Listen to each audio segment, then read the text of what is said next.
Қайырлы күн достар, сіздермен Жұлдыз. Бүгін мен сіздермен өте дәмді, жұмсақ болып шығатын синнабонный булочканың рецептімен бөлісемін. Видеоны соңына дейін қараңыздар.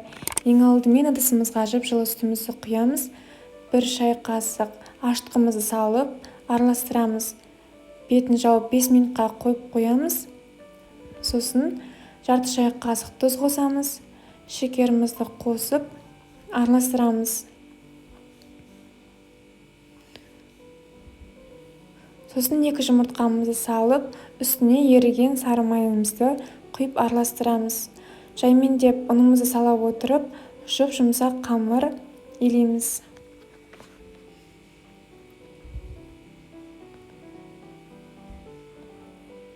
Қамырымызды илеп болған соң, бетіне сұйық май жағып 1 сағатқа ашытып қойып қоямыз.